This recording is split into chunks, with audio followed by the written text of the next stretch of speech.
The tech billionaire woke up expecting his usual apology breakfast, but found only blood drops leading to an empty garage. His wife of 8 years had vanished without a word, leaving behind her wedding ring and a crimson stain on their marble floor. What he didn't know was that the woman he'd terrorized for years had been planning the perfect revenge, and she was already 3 moves ahead. Have you ever wondered what happens when the hunter becomes the hunted? Have you ever felt trapped in a situation where someone held all the power over you? Have you watched someone get away with terrible things because they had money and influence? This is the story of a man who thought his wealth made him untouchable, and a woman who proved him devastatingly wrong. But which one of them will survive what's coming next? Hit that subscribe button, because this revenge story will leave you questioning everything you think you know about justice. Let me take you back to where this deadly game of chess really began. She served him coffee in a $50,000 kitchen while hiding bruises under designer sleeves, perfecting the smile that had become her prison uniform. The Palo Alto mansion gleamed like a tech magazine cover. Glass, steel, and marble surfaces that reflected everything but never revealed the screams that echoed behind soundproof walls. Keisha Wellington moved through her morning routine with the precision of someone who knew the cost of mistakes. Steam rose from Marcus's imported Colombian beans while she calculated how many steps it took to reach the panic room. 43 from the kitchen island. She'd counted yesterday after he'd slammed her against the refrigerator for buying the wrong brand of cream. Your coffee, darling. The word tasted like poison, but she delivered it with honey sweetness. Marcus didn't look up from his tablet, already deep in the hostile takeover that would define his week. His jaw clenched as he read, and Keisha's body tensed instinctively. She recognized that expression. Someone was about to pay for his frustration, and she was the only target in reach. The Henderson deal fell through, he muttered, fingers tightening around his phone. 3 months of work down the drain because some bleeding heart board members got cold feet. Keisha kept her face neutral while her mind raced. The Henderson acquisition was Marcus's baby, a biotech company with promising cancer research. Losing it meant lost billions, wounded pride, and for her, a night of walking on glass. She moved toward the kitchen island, but his hand shot out faster than her reflexes. His grip on her wrist was casual, almost absent-minded, but the pressure made her bones creak. Where do you think you're going? His voice carried that deceptive softness that made her stomach drop. I haven't dismissed you yet. I thought you might want privacy for your calls. I want you exactly where I put you. His thumb pressed into the tender spot where he'd grabbed her 2 nights ago. You understand that, don't you, baby? The pet name sounded obscene in his mouth. She nodded, throat tight. His free hand traced the neckline of her silk blouse, fingers lingering over the makeup that concealed fingerprint bruises. You know what I love about you, Keisha? You learn so quickly. No backtalk, no tears, no dramatic exits, just perfect compliance. He pulled her closer, forcing her to straddle his chair. The position made her skin crawl, but resistance meant escalation, and escalation meant hospital visits she couldn't explain. Kiss me like you mean it, he commanded, phone still in one hand, while the other controlled her movement. She leaned down and pressed her lips to his, pouring every ounce of hatred into the performance of desire. He responded with the aggressive possessiveness that marked all his intimate moments, taking rather than sharing, claiming rather than loving. When he finally released her, her lips felt bruised and her soul felt smaller. Much better. He returned to his tablet as if nothing happened. I have a board meeting in 20 minutes. Make sure my grey Armani is ready and call the car service. Of course. She backed away slowly, not turning until she reached the kitchen doorway. Oh, and Keisha. His voice stopped her cold. Cancel lunch with your sister today. I need you available in case this Henderson situation requires additional attention. Her heart sank. She hadn't spoken to Kendra in 3 weeks, and their monthly calls were the only thing keeping her sane. But arguing would cost more than compliance. I'll call her now. Good girl. As Marcus left for his meeting, Keisha waited until his Tesla pulled out of the circular drive before moving to their bedroom closet. Behind the shoe rack, past the rows of designer gowns she never chose for herself, sat a small safe he didn't know existed. Inside, a burner phone, USB drives full of security footage, and a photograph that would change everything. She pulled out the photo, Marcus with blood on his knuckles, her unconscious form crumpled on the floor behind him.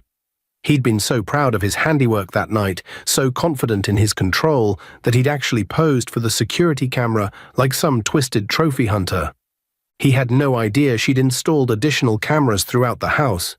Cameras that caught everything, every slap, every threat, every moment of violence he thought no one would ever witness.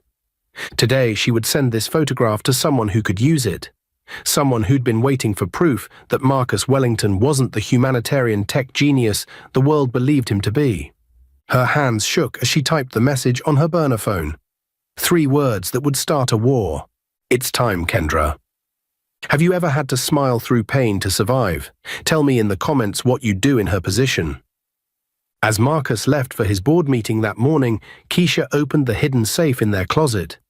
Today, she would take the one photograph that would change everything. The merger deal that would make him billions became the rage that nearly made her a statistic. Marcus stormed through the front door at 11:47 p.m. like a Category 5 hurricane with a $3,000 suit and a $300 million grudge. The Henderson deal hadn't just failed.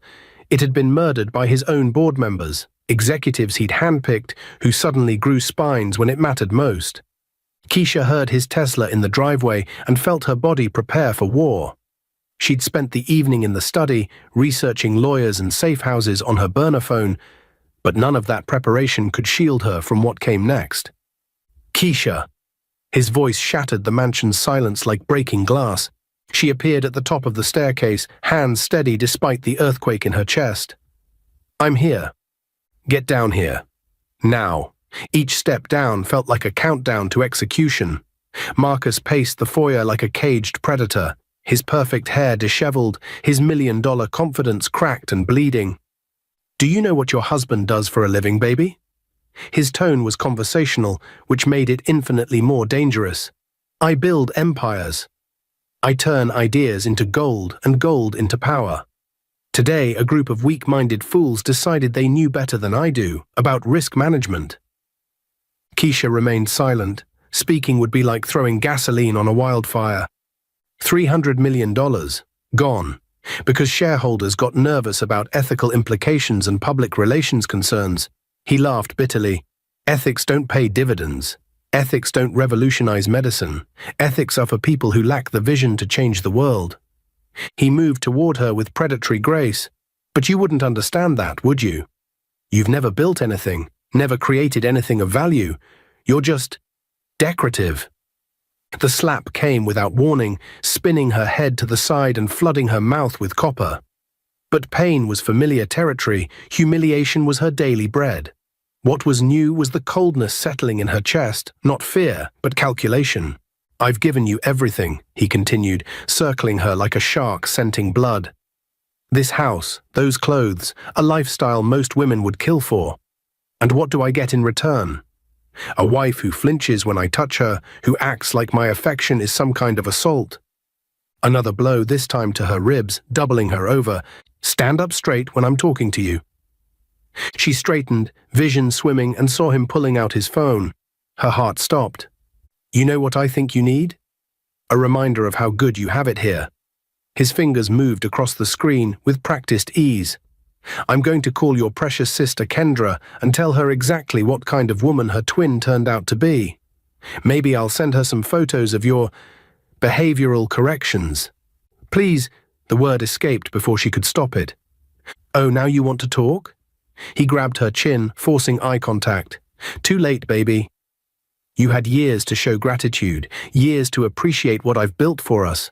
Instead, you've been sulking around here like some victim in a melodrama. He shoved her backward onto the marble floor, her head cracking against the stone with a sound that echoed through the foyer. Stars exploded behind her eyes as he knelt beside her. Here's what's going to happen, he whispered, breath hot against her ear. You're going to learn to appreciate your position in this household. Starting tonight. His hands moved with brutal efficiency, tearing at her clothes while she fought to stay conscious. This wasn't about desire, it was about domination. About reasserting control when his professional world had made him feel powerless. Please, Marcus, don't. Shut up. You lost the right to please and don't about $300 million ago. The assault that followed broke something inside her that had nothing to do with bones or bruises. It shattered the last illusion that love could survive where respect had died. That marriage could exist where partnership was just another word for ownership. When he finished, he stood over her broken form with the satisfaction of someone who'd successfully reasserted natural order. "Clean yourself up," he said, adjusting his torn shirt, "and tomorrow you're going to smile at breakfast like none of this happened. Because if you don't, if you even think about running your mouth to anyone about our private business, I'll destroy every person you've ever cared about. Your sister's law practice in Houston, gone. Your mother's medical insurance in Atlanta, cancelled. That little scholarship fund you think I don't know about, dissolved." He headed toward the stairs, then paused. "Oh, and Keisha. Next time I come home with bad news, maybe greet me with enthusiasm instead of that martyred look you've perfected. Marriage is supposed to be a partnership, after all." Alone on the cold marble, Keisha felt consciousness slipping away. But even as darkness closed in, her hand found the tiny recording device she'd hidden in her bra earlier that evening. The device that had captured every word, every threat, every admission of the systematic campaign he'd waged against her identity. As consciousness faded, Keisha whispered 2 words into her hidden recording device. Words that would destroy Marcus Wellington forever. At what point does survival become more important than love? Share your thoughts below. He expected tears and apologies, but found only silence and the ghost of his own brutality. Marcus woke at 6:15 a.m. to the absence of his usual coffee aroma. The house felt different, not peaceful, but hollow, like a monument built on quicksand, suddenly feeling the ground shift beneath. "Keisha?" His voice bounced off empty walls. No response from the kitchen, no sounds of morning routine. Just the kind of silence that makes successful men remember what fear feels like. He found the master bedroom exactly as he'd left it. King-size bed, undisturbed, her side cold and untouched. The walk-in closet revealed missing clothes, gaps in the jewelry display like a smile with knocked-out teeth. The wedding ring sat on the nightstand like an accusation. Panic crept up his spine as he moved through the house. Her car was gone from the garage. Her phone, the one he monitored through family tracking apps, lay shattered on the kitchen counter. But it was the blood that stopped him cold. Dark drops led from the foyer where he'd left her broken the night before, through the kitchen, toward the garage.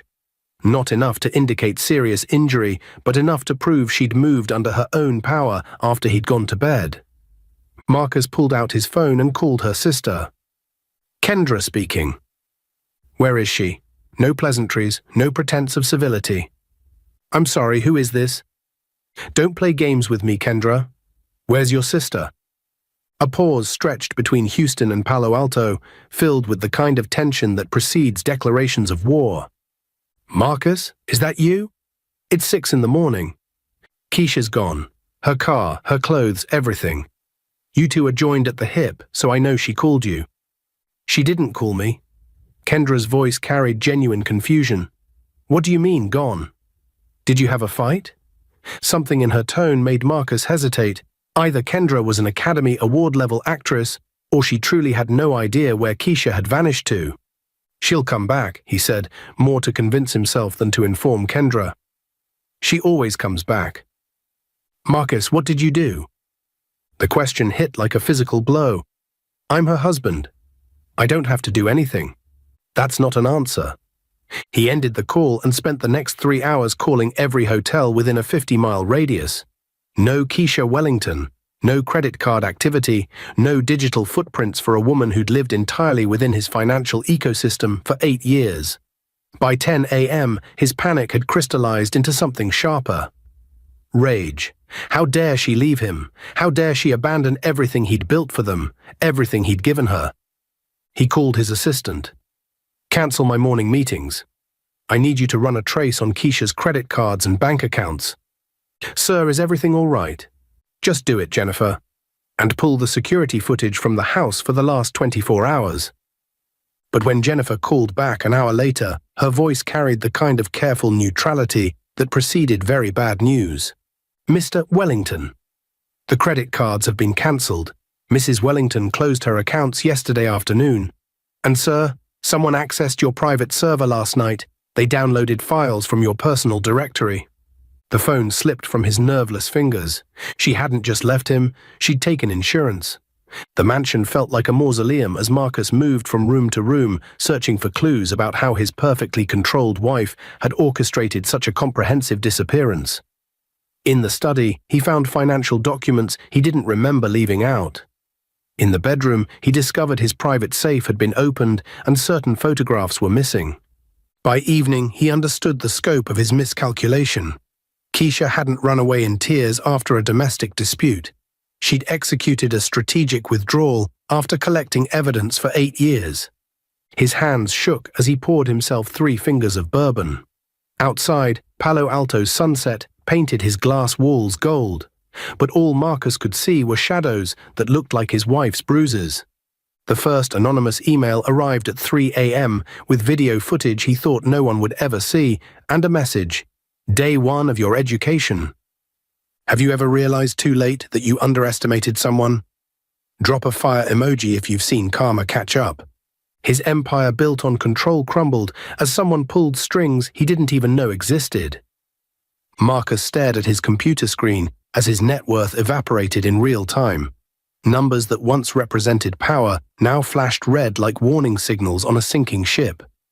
Silicon Valley's golden boy watched his reflection fracture in the windows of his corner office as reporters gathered like vultures outside. "Mr. Wellington?" Jennifer's voice cracked through the intercom. "The board wants an emergency meeting. Now." 3 days since Keisha's disappearance, and his world was collapsing faster than a house of cards in an earthquake. Someone had been systematically draining his business accounts, transferring funds to shell companies that vanished the moment authorities tried to trace them. But the money was just the beginning. "Sir, there's more." Jennifer appeared in his doorway, tablet in hand and terror in her eyes. "Every board member received an email this morning. Video files. I can't stay here anymore." She placed her resignation letter on his desk and backed toward the door like he was carrying a contagious disease. "Jennifer, wait." He moved toward her with the kind of desperation that made powerful men look pathetic. "Whatever you think you saw, I can explain." "Don't." Her voice carried disgust that cut deeper than any blade. "Just don't." The door slammed behind her, leaving Marcus alone with the weight of his crumbling empire. He pulled up the email that had destroyed 8 years of carefully constructed reputation in a single morning. The video was crystal clear, high-definition footage of him slapping Keisha across their kitchen, audio that captured his threats about destroying her family, timestamp after timestamp proving a pattern of abuse that spanned their entire marriage. At the bottom of the email, a simple message. A man who terrorizes his wife doesn't deserve to lead a company that claims to value human dignity. His phone rang. Board members, investors, business partners, all demanding explanations he couldn't give without admitting to crimes he'd convinced himself were just domestic discipline. "Marcus, what the hell is this?" Robert Chen's voice carried the kind of fury reserved for friends who discover they've been harboring monsters. 8 years, Marcus. 8 years I've vouched for your character. "It's complicated, Robert." "Complicated? You beat your wife. There's nothing complicated about being a piece of trash who hits women." The line went dead. By noon, Welltech Industries' stock had plummeted 40%. By 2 p.m., major clients were terminating contracts. By 4 p.m., Marcus Wellington was unemployed for the first time since college. But whoever was destroying him wasn't finished. The package arrived at 6 p.m., delivered by a courier who vanished before Marcus could question him. Inside, Keisha's bloodied designer dress from the night he'd nearly killed her, still stiff with dried crimson evidence of his brutality. The note attached made his hands shake like leaves in a hurricane. "You wanted to own me. Now you'll pay for every bruise." Marcus dropped the dress like it was made of acid. The fabric hit his marble floor with a sound that echoed through his empty mansion, each thread a testament to the violence he'd inflicted and the justice that was coming for him. His phone buzzed with news alerts. Tech blogs were picking up the story. Social media was exploding with calls for his arrest. Someone had leaked not just the videos, but financial records showing how he'd used company resources to monitor Keisha's every movement, to isolate her from potential support systems. Wellington Tech CEO under investigation for domestic violence and corporate fraud, read the headline on TechCrunch. The man who'd built his empire on controlling every variable had become a variable in someone else's equation, and whoever was pulling the strings was 10 steps ahead of his best countermoves. As night fell over Palo Alto, Marcus sat in his darkened mansion, surrounded by the ruins of everything he'd built. Outside, protesters had gathered on his street, their chants carrying through bulletproof windows. No more silence, no more violence. His reflection in the black windows looked like a stranger, hollow-eyed, broken, afraid. For the first time in his adult life, Marcus Wellington had no idea what came next. The doorbell rang at midnight. What's more satisfying, instant revenge or watching someone's world slowly crumble? Tell me which you prefer. When Marcus opened the package containing her bloodied designer dress, the note inside made his hands shake. You wanted to own me. Now you'll pay for every bruise. She was everywhere and nowhere, in his bank accounts, his business deals, his nightmares, but never where he could find her. The private investigator's office reeked of coffee and cynicism, manila folders stacked like tombstones for Marcus's dying reputation. Frank Morrison had the kind of weathered face that came from 20 years of exposing people's ugliest secrets. But even he looked uncomfortable as Marcus paced his cramped office like a caged animal. She just vanished, Marcus insisted for the third time. People don't just disappear without a trace. Not in 2023. Not with all the technology we have. Frank lit another cigarette, ignoring the no smoking sign on his own wall. Your wife was smart, Mr. Wellington, smarter than you gave her credit for, apparently. She planned this for months, maybe years. That's impossible. Keisha couldn't organize a grocery list without my help. The investigator's laugh carried no humor. That's what every abusive husband says right before his wife takes him to the cleaners. You want to know what I found? Your wife had a completely separate life you knew nothing about. Frank spread photographs across his desk like tarot cards predicting doom. Images of Keisha meeting with lawyers, visiting women's shelters, attending support group meetings in Oakland. All while Marcus thought she was shopping or getting her nails done. Underground network, Frank continued, smoke curling around his words. Women helping other women disappear when the system fails them. Your wife wasn't just part of it. She was one of their top coordinators. Marcus felt reality shift beneath his feet. You're lying. Bank records don't lie. Phone records don't lie. Security footage from a dozen different locations showing your wife living a double life while you thought you had her under your thumb. The photographs showed a Keisha he didn't recognize. Confident, animated, laughing with other women who shared stories of survival. In every image, she looked more alive than she'd ever appeared in their mansion. She was documenting everything, Frank said, tapping ash into an empty coffee cup. Every bruise, every threat, every time you lost control, built a legal case that would make a prosecutor weep with joy. If she was so prepared, why disappear? Why not just leave? Frank's expression hardened. Because women like your wife know that leaving is the most dangerous time. That's when men like you tend to get really creative with violence. Marcus's obsession with finding her had become perversely intimate, consuming his thoughts with the same intensity he'd once used to control her body. He dreamed about her escape, woke up reaching for empty space, spent hours studying security footage of parking lots and airports, searching for a glimpse of the woman who'd outsmarted him. There's something else, Frank said, sliding a final photograph across the desk. This was taken 3 days ago in Houston. Marcus's world stopped. The image showed Keisha alive and laughing in a coffee shop, but she wasn't alone. Sitting across from her was a woman who looked exactly like her. Same face, same hair, same smile that he'd spent 8 years trying to crush. Twin sister, Frank explained unnecessarily, Kendra Wellington. Well, Kendra Morrison now, since she kept her maiden name when she got married. Successful lawyer specializing in domestic violence cases. Lives in Houston, never been married to you, and according to every record I can find, has been in contact with your wife for years. The photograph trembled in Marcus's hands. Two women who shared not just DNA, but what appeared to be a carefully orchestrated plan for his destruction. "Which one is which?" he whispered. "That's the million-dollar question, isn't it? Could be either, could be both, taking turns. Hell, for all we know, the woman you married was Kendra all along." Marcus stared at the identical faces, laughing at some private joke, and understood with crystal clarity that he'd never actually known his wife at all. Every conversation, every intimate moment, every time she'd submitted to his control, it had all been performance art by a woman who was always 3 steps ahead of his cruelest impulses. "I need an address," he said, voice hollow with defeat. Frank stubbed out his cigarette and leaned back in his chair. "I already gave you more than I should have. My advice?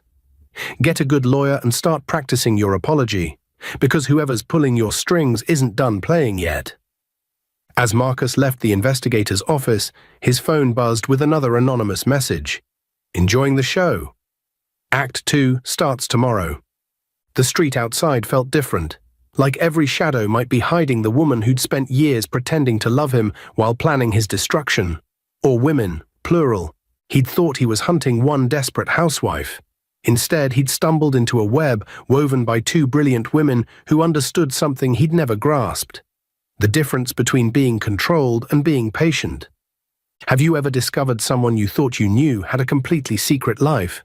How did it make you feel? The investigator slid a photograph across the desk that made Marcus's world stop.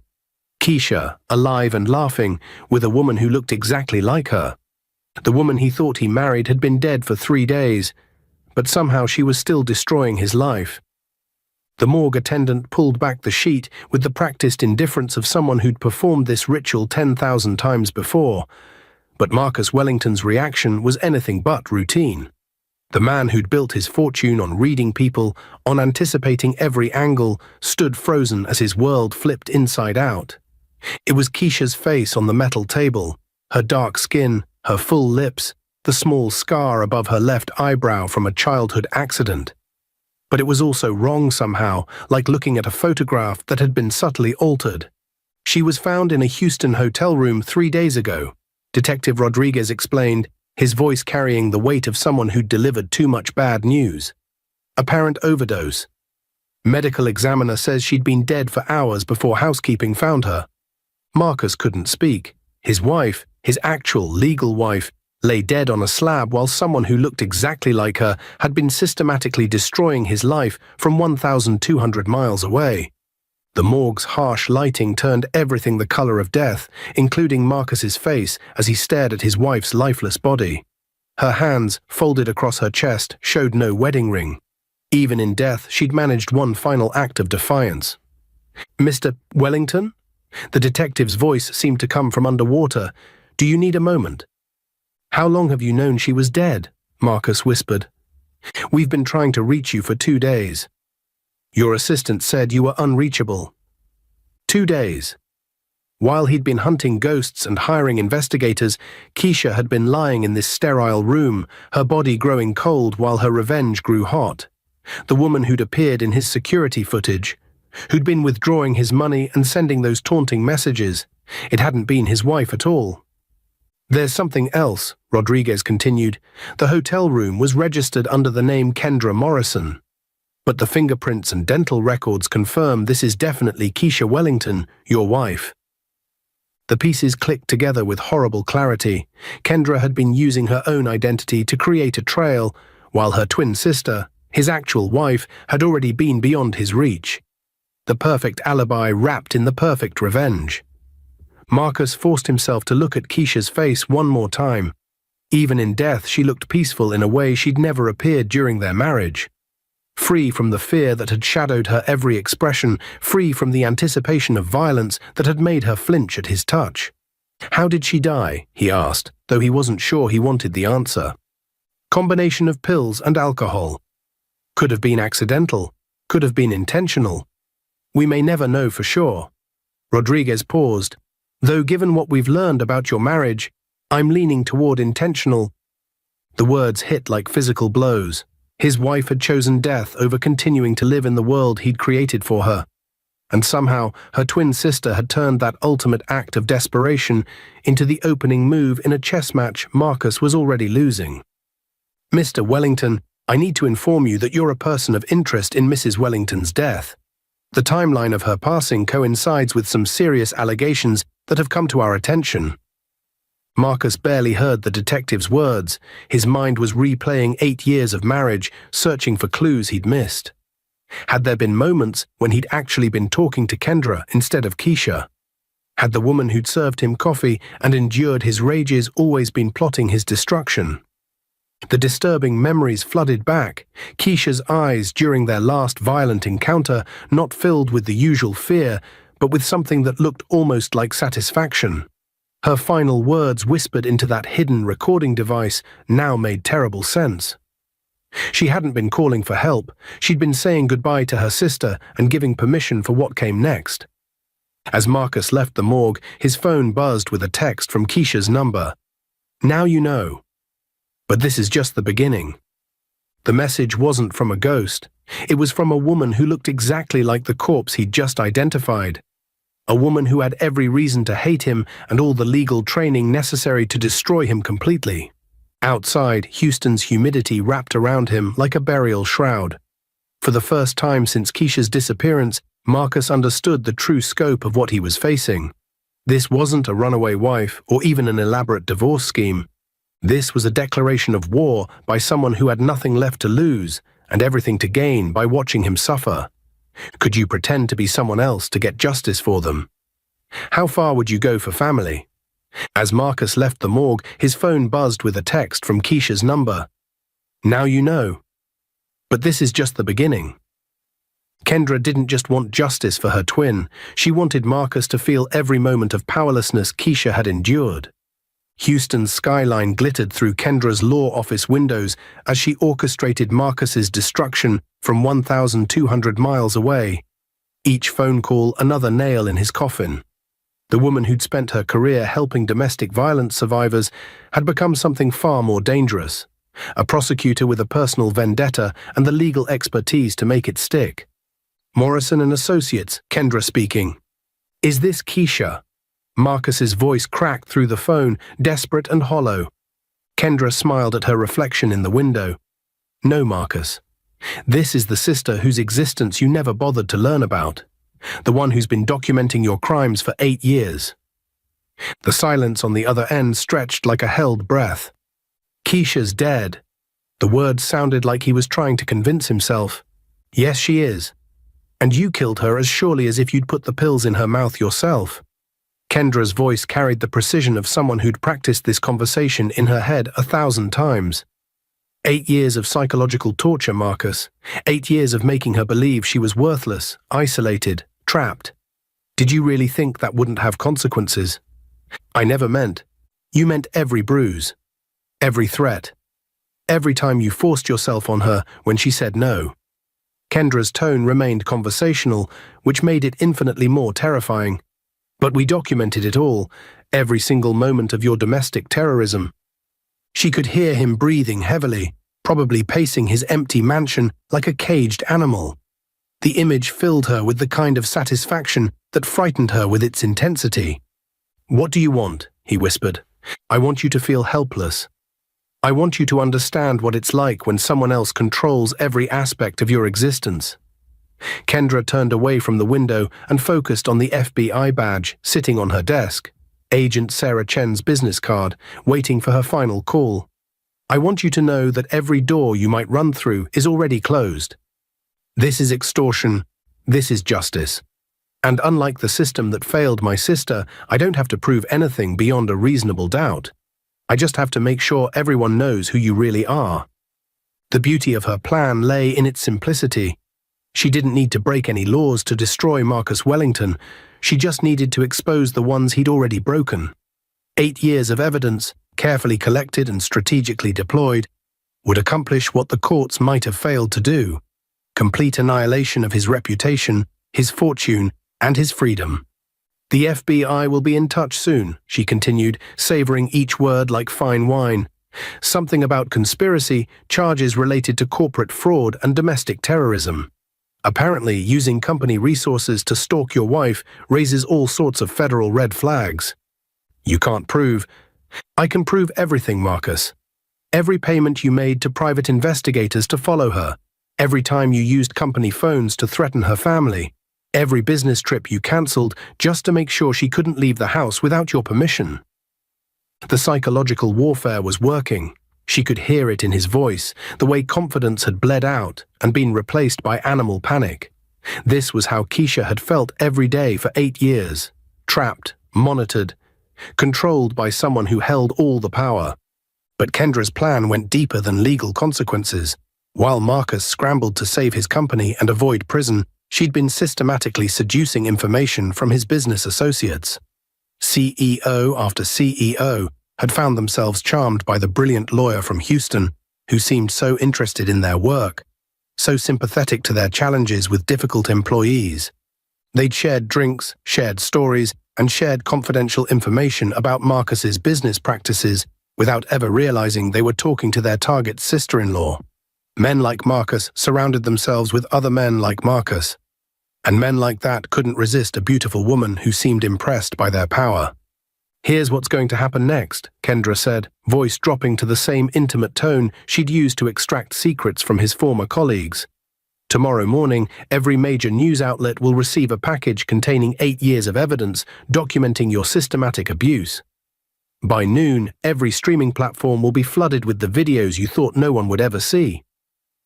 "Please, did Keisha's begging ever stop you?" The question hung in the air like smoke from a funeral pyre. "By evening, you'll be arrested on federal charges. Within a week, you'll be in jail awaiting trial. And Marcus, prison is full of men who don't appreciate wife-beaters." She could hear him sobbing now, the sound of a predator who'd finally met something higher on the food chain. "Why?" he whispered. "What's the point of destroying me when she's already gone? Because some people deserve to be destroyed. Because Keisha died believing she was powerless, and I need the world to know that she was anything but." Kendra's reflection in the window looked like her sister's, but with something Keisha had never been allowed to show: righteous fury. "And because I want you to spend every day in prison remembering what it feels like to be completely powerless." The call ended with Marcus's broken sobs, and Kendra felt the first peace she'd known since identifying her sister's body in that Houston morgue. Is it more powerful to fight back immediately or to plan the perfect takedown? Share your strategy. When Marcus realized the woman in his security footage wasn't Keisha but her twin, he understood something terrifying. He was playing chess with someone who'd been planning this game for years. Every door he'd used to escape consequences was slamming shut, and the woman holding the keys looked exactly like his victim. The FBI raid turned Marcus's pristine mansion into a crime scene, agents treating his marble floors like evidence of the violence they'd concealed. 27 agents swarmed through his home at 6 a.m., their boots tracking mud across surfaces that had once reflected his success and now revealed only his shame. "Marcus Wellington, you're under arrest for conspiracy to commit fraud, domestic terrorism, and violation of federal stalking statutes." Agent Sarah Chen's voice carried the satisfaction of someone who'd been building this case for months. "You have the right to remain silent." Marcus barely heard the Miranda rights over the sound of his world collapsing. Handcuffs clicked around wrists that had once commanded boardrooms and now trembled with the reality of complete powerlessness. Through his panoramic windows, he could see news vans lining his street like vultures at a feast. The evidence boxes told the story of his destruction. 8 years of recorded phone calls, security footage from every room in his house, financial records showing systematic stalking funded through corporate accounts. Each document represented another year of his wife's silent documentation, another layer of the trap he'd never seen being built around him. "This is harassment," he protested weakly as agents photographed bloodstains on his bedroom carpet. "My wife is dead. This is all circumstantial." "Your wife's twin sister has provided quite a compelling case," Chen replied, not looking up from the evidence inventory. "Amazing how much evidence accumulates when someone documents 8 years of abuse." In his study, agents were boxing up his computers, phones, and tablets. Devices that contained years of searches for "how to monitor your wife" and legal ways to control spouses' movements. Digital breadcrumbs of a man who'd confused ownership with marriage, surveillance with love. The photographs on the walls looked different now, like evidence exhibits rather than memories. Marcus and Keisha at charity galas, her smile tight and practiced, while his hand gripped her waist possessively. Images that had once represented their success now revealed the careful performance she'd maintained while building her case against him. "Sir, we found something in the bedroom safe." A younger agent held up a manila envelope Marcus had forgotten existed. Inside, photographs of Keisha's bruises arranged chronologically, medical records from emergency room visits she'd claimed were accidents, and handwritten notes in his own writing detailing behavioral corrections he'd planned to implement. His face went white as he remembered documenting his abuse like a case study, treating his wife's suffering as data points in his personal research project on dominance and control. "Jesus Christ, Marcus," Agent Chen said, studying the photographs. "You kept trophies." The word hit him like a physical blow. He'd convinced himself the documentation was for their protection, evidence that his discipline was measured and appropriate. Now, through the lens of federal investigation, it looked exactly like what it was. The careful record-keeping of a man who treated violence like a business transaction. By noon, his assets were frozen. By 2 p.m., his lawyers had abandoned him. By 4 p.m., he was in a holding cell surrounded by men who'd committed far simpler crimes than systematic psychological warfare. His cellmate was a car thief named Tommy, who looked at Marcus like he was something that had crawled out of a sewer. "What are you in for?" Tommy asked, sizing up this soft, rich man who clearly didn't belong. "Domestic issues." Marcus couldn't bring himself to say the words. Tommy's expression hardened. "You beat your wife?" The question hung in the air like a noose. In Marcus's world, his treatment of Keisha had been justified, necessary, even loving in its attempts to help her become a better person. In this world, he was just another coward who hurt someone smaller and weaker. "It wasn't like that," he protested. Tommy's laugh carried no humor. "It's always like that, rich boy. And in here, we got special rules for men who hurt women." That night, alone in his cell, while Tommy was moved to protective custody for his own safety, Marcus found one last message slipped through the bars. The handwriting was familiar, Keisha's careful cursive, though he now wondered if he'd ever actually seen his wife's real handwriting. "Tomorrow, everyone will know who you really are." Through the small window in his cell, Marcus could see Palo Alto's lights twinkling like stars. Somewhere out there, Kendra was probably watching the news coverage of his arrest, finally seeing justice for her sister's death. He'd thought he was powerful because he could make Keisha cry. Now he understood that real power meant being able to destroy someone completely while never breaking a single law. The woman who looked exactly like his victim had accomplished something no judge or jury could have managed. She'd made him understand exactly how helpless his wife had felt every single day of their marriage. Have you ever watched someone powerful face real consequences? How did it feel? In his empty mansion that night, Marcus found one last message from Keisha. "Tomorrow, everyone will know who you really are." The courtroom where Marcus once sat as a witness in corporate disputes became the stage for his own destruction. The federal courthouse buzzed with reporters and protesters as Marcus walked the gauntlet between cameras that captured his fall from Silicon Valley god to criminal defendant. Orange jumpsuit replaced his tailored suits, handcuffs replaced his Rolex, and the man who'd once commanded respect now inspired only disgust. Judge Patricia Williams presided over the bankruptcy hearing with the kind of stern authority that made grown men remember their childhood fears. The gallery overflowed with victims' advocates, journalists, and curious spectators who'd come to witness the public execution of Marcus Wellington's reputation. "Mr. Wellington," Judge Williams's voice cut through the courtroom chatter, "you stand accused of using corporate funds to finance domestic terrorism, conspiracy to commit fraud, and violation of federal stalking laws. How do you plead?" Marcus's lawyer, a public defender who looked like she'd rather be anywhere else, whispered urgently in his ear. But Marcus barely heard her. His eyes were fixed on the woman sitting in the front row of the gallery, the woman who looked exactly like his dead wife. Kendra Morrison sat with perfect posture, wearing a black suit that made her look like death personified.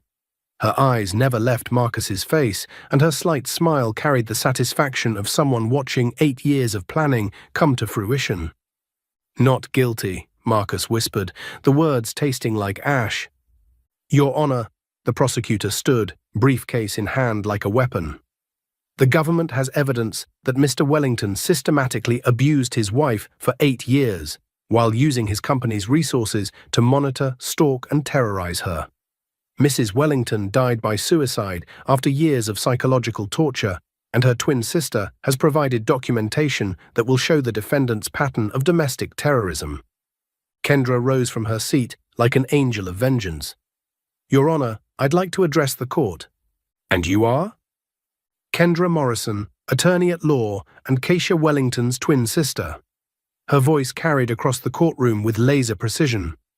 "I've been working with federal prosecutors for 6 months to build this case using evidence my sister collected during 8 years of systematic abuse." Marcus felt his world tilt on its axis. The woman he'd been hunting wasn't hiding. She was presenting evidence to destroy him in the most public forum possible. "My sister documented everything," Kendra continued, pulling out a tablet that connected to the courtroom's display system. "Video footage, audio recordings, medical reports, financial records showing how the defendant used corporate resources to isolate and control his victim." The first video began playing on the courtroom monitors. High-definition footage of Marcus slapping Keisha across their kitchen, his voice clear as crystal. "You exist to serve me. Everything you are belongs to me." Gasps echoed through the gallery.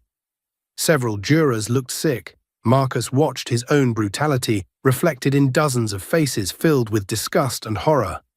The defendant treated his wife as property. Kendra's voice remained steady as video after video played. He monitored her phone calls, tracked her movements, threatened her family, and used his wealth to ensure she had no escape routes. The erotic power he'd once felt controlling Keisha now reversed itself completely. Every person in that courtroom was watching him reduced to what he'd always been, a pathetic man who could only feel strong by hurting someone weaker. "But Keisha Wellington was stronger than her abuser realized," Kendra continued. "For 2 years, she worked with underground networks to help other abused women escape. She built legal cases, provided safe houses, and saved lives even while her own was being destroyed." Marcus stared at the woman who looked exactly like his victim, understanding for the first time that he'd never actually known his wife at all. The submissive woman who'd served his coffee had been a performance. The real Keisha had been a warrior fighting a war he didn't even know existed. "My sister chose death rather than continue living under his control," Kendra said, her voice breaking for the first time. "But she made me promise to finish what she started, to make sure Marcus Wellington faced consequences for every bruise, every threat, every moment of terror he inflicted." The courtroom fell silent except for the sound of Marcus's labored breathing. "Your Honor, I want this man to spend every day in prison remembering what it feels like to be powerless. I want him to understand that some people refuse to stay victims, even in death." Judge Williams studied the evidence, her expression growing darker with each revelation. "Mr. Wellington, I've seen a lot of ugly cases in my career, but this level of systematic cruelty is beyond anything I thought possible from someone in your position." Marcus tried to speak, but no words came. He was completely exposed, stripped of every lie he'd told himself about being a loving husband who simply required high standards. "What's more satisfying, private revenge or public justice? Tell me which ending you'd choose." When Kendra stood up in the courtroom and announced her real identity, Marcus realized his nightmare was just beginning. The woman he'd been hunting wasn't a ghost. She was a brilliant lawyer who'd turned his own weapons against him. Evidence boxes stacked like building blocks of justice, each document another year of Keisha's suffering, transformed into Marcus's legal doom. The courtroom had become Kendra's stage, and she commanded it with the precision of someone who'd spent her entire career building cases against men exactly like her sister's killer. "Ladies and gentlemen of the jury," Kendra addressed the courtroom like she was delivering a closing argument in the trial of the century. "What you're about to see represents 8 years of systematic documentation. My sister treated her own abuse like a legal case, collecting evidence with the kind of detail that would make prosecutors weep with gratitude. She moved to the evidence table with the grace of a predator who'd finally cornered her prey. Each box represented another layer of Marcus's crimes, another year of Keisha's careful planning. Box 1. Audio recordings from 2015 to 2023. Over 400 hours of conversations where the defendant threatens, demeans, and psychologically tortures his victim. Kendra's voice carried the clinical detachment of a surgeon removing a tumor. Box 2. Medical records from 14 different emergency room visits, each explained away as accidents but showing clear patterns of domestic violence. Marcus watched his destruction unfold with the kind of fascination people feel watching car crashes. Each piece of evidence was a nail in his coffin, but he couldn't look away from the masterpiece of revenge his wife had constructed. Box 3. Financial records showing how Mr. Wellington used corporate funds to hire private investigators, install monitoring equipment, and systematically isolate his wife from potential support systems. Kendra lifted a thick folder. $230,000 in company money spent stalking one woman. The prosecutor stepped forward. Ms. Morrison, can you tell the court how your sister managed to collect this evidence without the defendant's knowledge? Kendra's smile was sharp as broken glass. My sister was a social worker before her marriage. She understood trauma, documentation, and the importance of building legally admissible cases. She installed her own security cameras throughout their home, recorded conversations on multiple devices, and kept detailed journals of every incident. She pulled out a leather-bound notebook that looked innocent enough to be someone's diary. This journal contains detailed accounts of 127 separate incidents of physical violence, 312 instances of sexual assault, and over 1,000 examples of psychological abuse. The perverse intimacy of complete exposure filled the courtroom. Every secret Marcus had kept, every private moment of violence, every whispered threat, all of it laid bare for public consumption. But the most damning evidence, Kendra continued, comes from the defendant's own documentation. He kept detailed records of his abuse like he was conducting a research study. She held up Marcus's own handwritten notes, his careful documentation of behavioral modifications and compliance strategies. Seeing his own words displayed like evidence exhibits made his stomach turn. He photographed her injuries. He recorded her begging for mercy. He treated my sister's pain like data points in some twisted experiment on human dominance. Kendra's professional composure cracked slightly, revealing the grief and rage that fueled her quest for justice. The jury looked at Marcus like he was something that had crawled out from under a rock.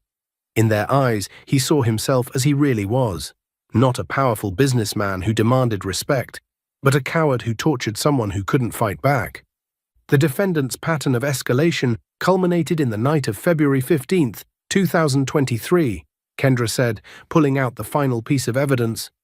Security footage from their home shows Mr. Wellington sexually assaulting his wife while she was semi-conscious from previous injuries. Marcus felt bile rise in his throat. Watching his own violence through the lens of legal consequence made him understand something he'd spent 8 years denying. He was a monster. My sister died 3 days later from an overdose of sleeping pills and alcohol. Kendra's voice broke completely now. The medical examiner found internal injuries consistent with the assault captured on this footage. Keisha Wellington didn't commit suicide. She died from injuries inflicted by her husband, then chose to end her suffering rather than continue living in terror. The courtroom erupted in angry murmurs. Several jurors were openly weeping. Judge Williams banged her gavel for order, but her own face showed barely contained fury. Your Honor, the prosecutor stood. Based on this evidence, the state wishes to add charges of involuntary manslaughter and conspiracy to commit murder. Marcus's world collapsed inward like a dying star. He wasn't just facing prison for domestic violence, he was being charged with killing his wife. How does it feel to see someone get exactly what they deserve? Drop your thoughts below. But Kendra's final revelation would destroy Marcus in a way he never saw coming. She was pregnant when you killed her. Some truths are too heavy for even the strongest foundation. Marcus's world didn't just crumble, it imploded. The courtroom silence felt like a held breath as Marcus processed that he hadn't just killed his wife, he'd murdered his unborn child. The words echoed in his head like gunshots, each repetition shattering another piece of his already fractured psyche. Pregnant? He whispered the word like it was in a foreign language he couldn't understand. Kendra stood frozen at the evidence table, the medical report trembling in her hands. Even she hadn't expected this revelation to hit with such devastating force. The autopsy results had arrived that morning, adding a layer of horror to an already nightmarish case. 6 weeks, she said, voice barely audible. The medical examiner found evidence of early pregnancy. My sister was carrying your child when you beat her to death. The twisted intimacy of ultimate violation and ultimate justice converged in that moment. Marcus had spent 8 years controlling every aspect of Keisha's body, never knowing that her body was creating life even as he was destroying it. Judge Williams's gavel hit the bench like thunder. The court will recess while we process this new evidence. Mr. Wellington, you are remanded to custody pending additional charges of fetal homicide. Marcus couldn't move, couldn't breathe, couldn't process the magnitude of what he'd done. He'd thought he was disciplining a disobedient wife.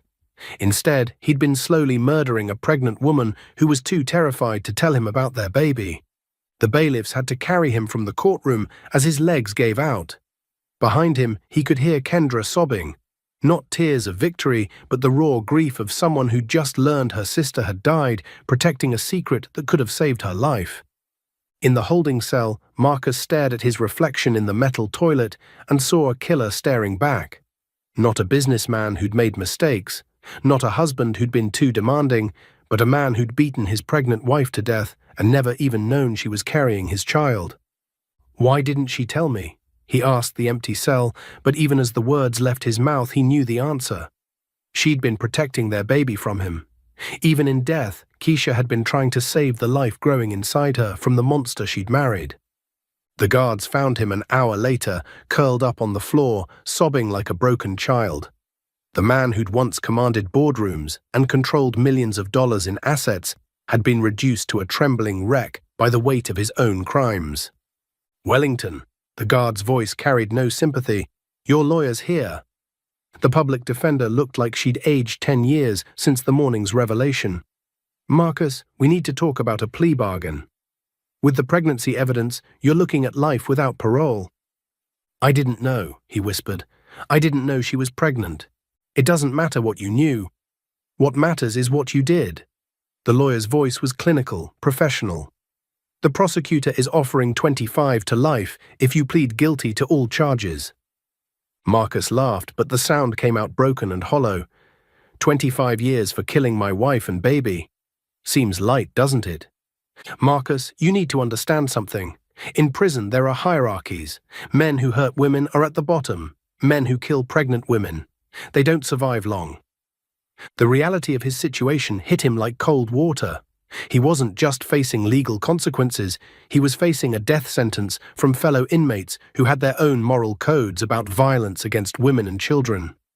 What do I do? He asked, but he already knew the answer. There was nothing to do but face the consequences of 8 years of choices that had led him to this moment. That night, alone in his cell, Marcus received one final message from the outside world. A letter slipped through the bars, written in Keisha's careful handwriting. Though he now understood it was actually Kendra's. You wanted to own me completely. Now you'll spend the rest of your life owned by the memory of what you destroyed. As Marcus read those words, something inside him finally broke completely. Not his pride or his ego, but the delusion that had allowed him to see himself as anything other than a killer. He'd thought power meant controlling others. Now he understood that real power was the ability to create life, to nurture it, to protect it. Keisha had possessed that power, and he'd destroyed it along with everything else he'd touched. At what point does revenge become justice? Where do you draw the line? As Marcus was led away in shackles, Kendra whispered something only he could hear, words that would haunt him for the rest of his life. Prison walls couldn't contain the magnitude of his crimes, but they could contain the man who committed them. San Quentin's concrete walls pressed close around Marcus like a grey tomb, each day identical to the last, except for the growing weight of his guilt. The news coverage of his case had made him infamous among inmates, the rich tech executive who'd beaten his pregnant wife to death and kept trophies of her suffering. "Fresh meat," someone called out as guards escorted Marcus to his new cell. "Hope you like it rough, baby killer." The words followed him down corridors lined with men who'd committed every crime imaginable, but even murderers and drug dealers looked at him with disgust. In the hierarchy of prison justice, there was no lower rung than the one reserved for men who killed pregnant women. His cellmate was a lifer named Carlos, who'd been inside for 15 years on armed robbery charges.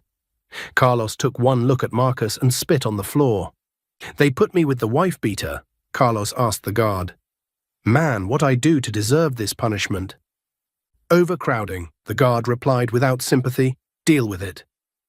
Marcus spent his first night lying on the thin mattress, listening to Carlos sharpen something metal in the darkness.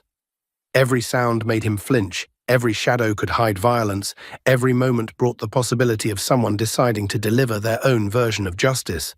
But it was the daytime that proved most torturous. In the yard, on work detail, in the mess hall, Marcus was surrounded by reminders of the life he'd destroyed. Other inmates talked about their families, showed off pictures of children they couldn't wait to see again, planned for futures beyond these walls. Marcus had no future to plan for, no family to visit, no children to remember him with love instead of horror. The media coverage continued for weeks. News anchors dissected his case like psychologists studying a particularly disturbing specimen.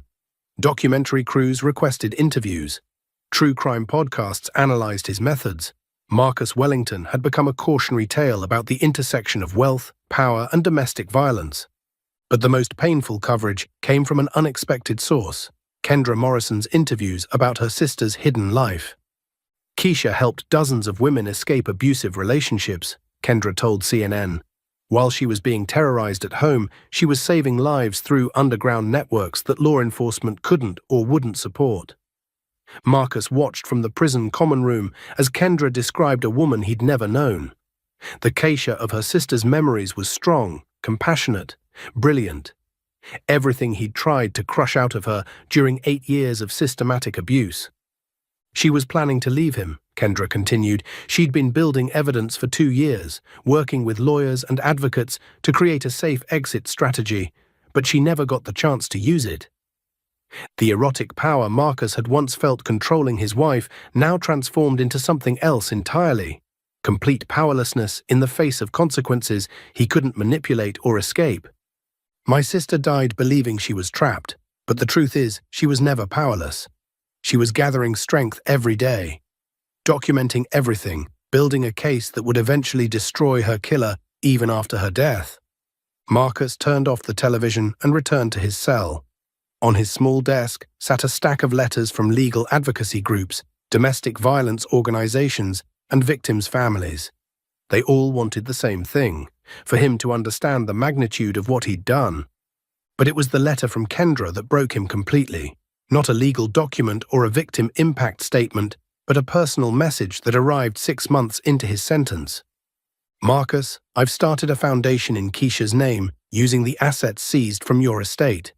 The Keisha Wellington Foundation will provide legal support, safe housing, and counseling services for women trying to escape domestic violence. Your wealth, built on controlling and terrorizing my sister, will now be used to free other women from men exactly like you. Some legacies are worth dying for. Hers will save lives long after yours is forgotten. Do you believe people like Marcus can ever truly change, or is justice the only answer?" The letter from Kendra arrived on the anniversary of Keisha's death with an invitation that would test everything Marcus thought he knew about forgiveness. From the ashes of Marcus's empire, Kendra built something her sister would have been proud of: a sanctuary for women who refused to stay broken. The foundation's headquarters gleamed with purpose: glass walls that revealed rather than concealed, meeting rooms where survivors shared strength instead of secrets.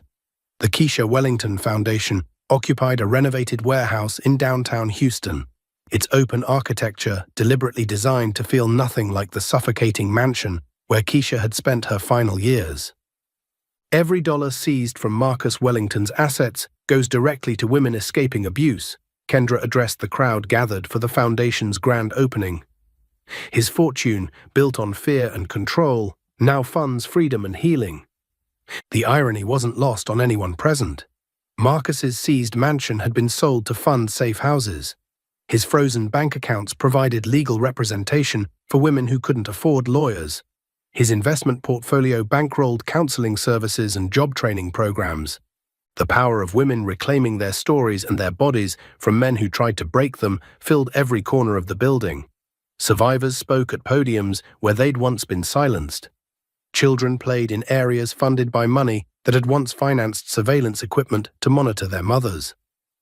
Keisha documented her own abuse for 8 years, but she also helped other women document theirs, Kendra continued, gesturing to the wall of photographs showing Foundation success stories. Women who escaped because she gave them the tools to build legal cases. Children who are alive today because she provided their mothers with safe passage out of dangerous situations. In the Foundation's law clinic, attorneys worked pro bono to help women navigate divorce proceedings, custody battles, and restraining orders. The medical clinic provided treatment for injuries without judgment or obligation to report to authorities who might not believe their stories. Most powerfully, the Technology Center taught women how to gather evidence safely. Hidden cameras, encrypted communication apps, secure cloud storage for documents, all the tools Keisha had used to build her case against Marcus, now available to any woman who needed them.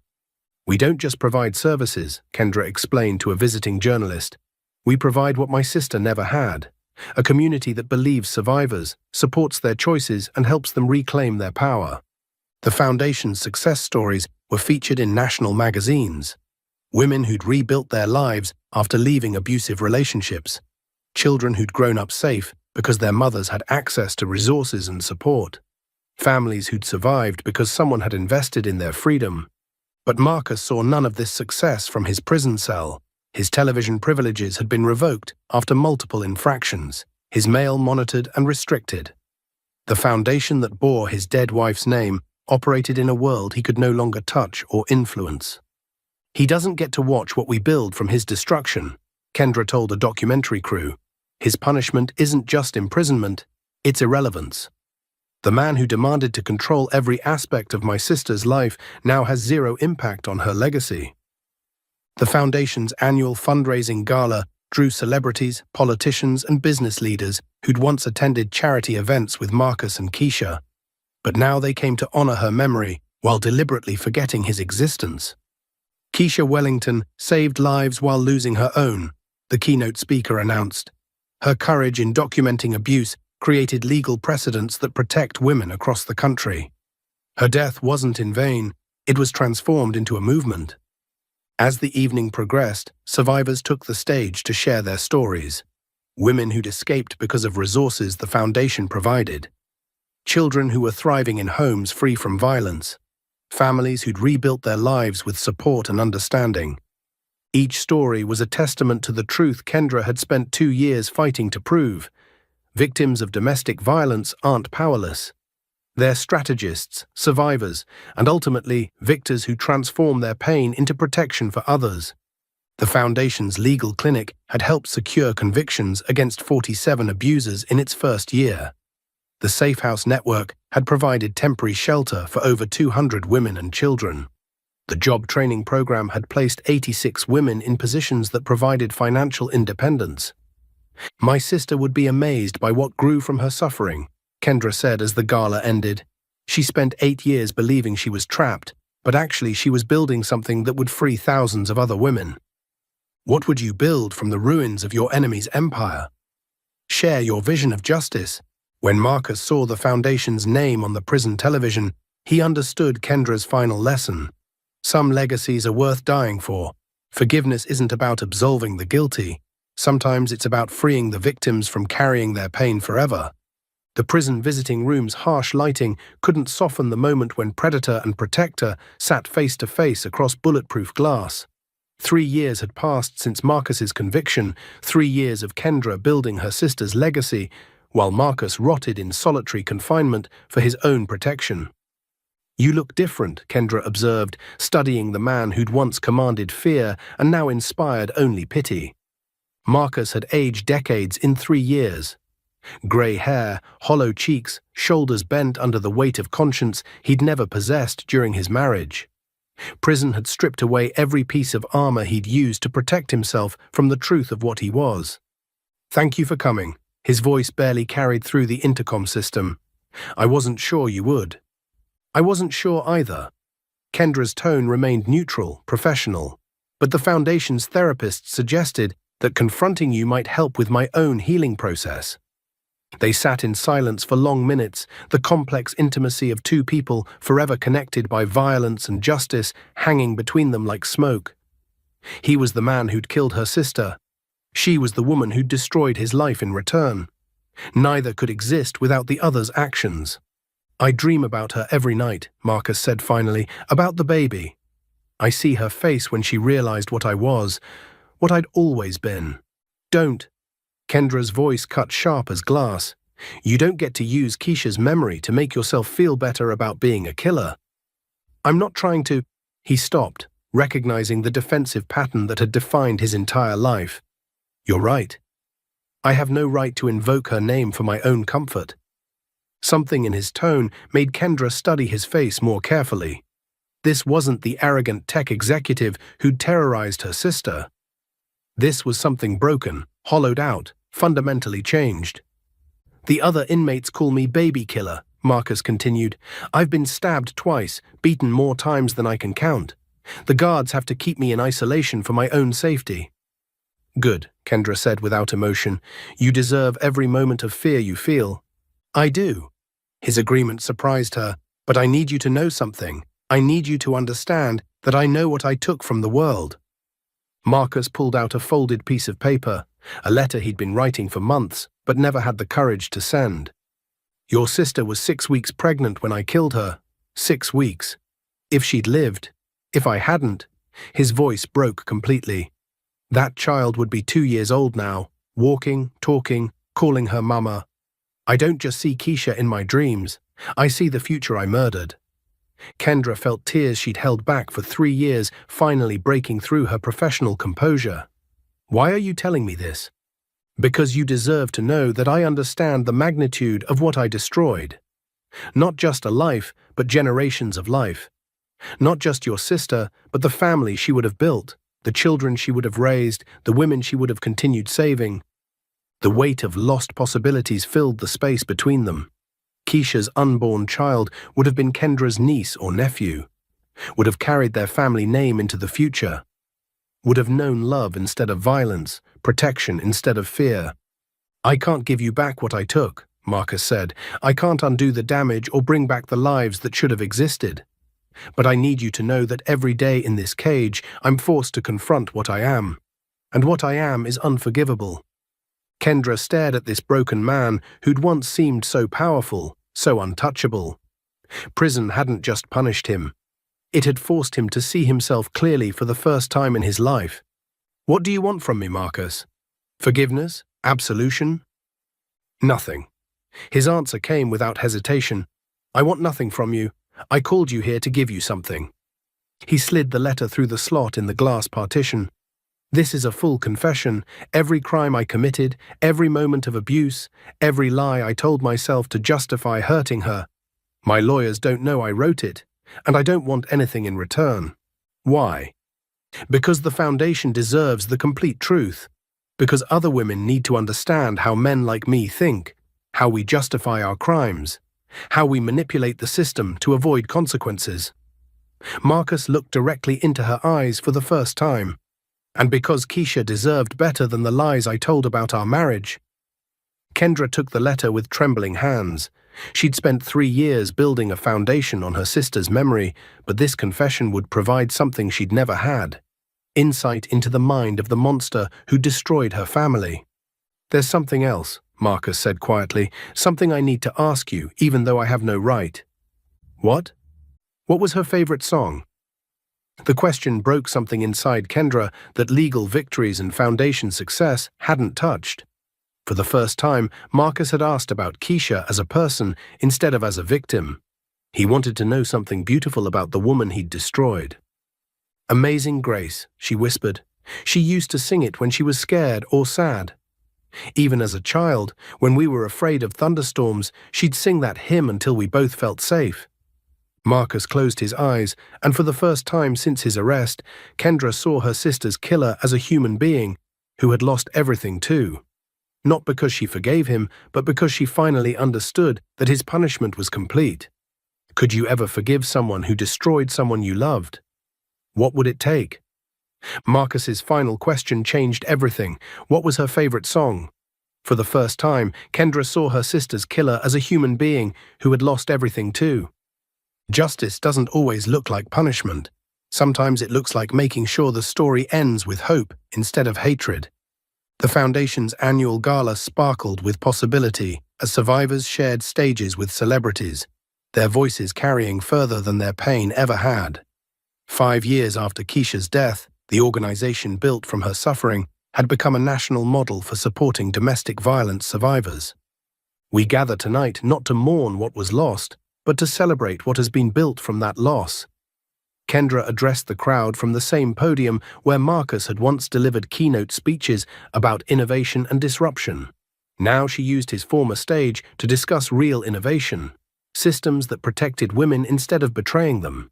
The evening's honorees included a federal judge who'd streamlined protective order processes, a tech executive who'd developed encrypted communication apps for abuse victims, and a teenager who'd started a support group for children who'd witnessed domestic violence.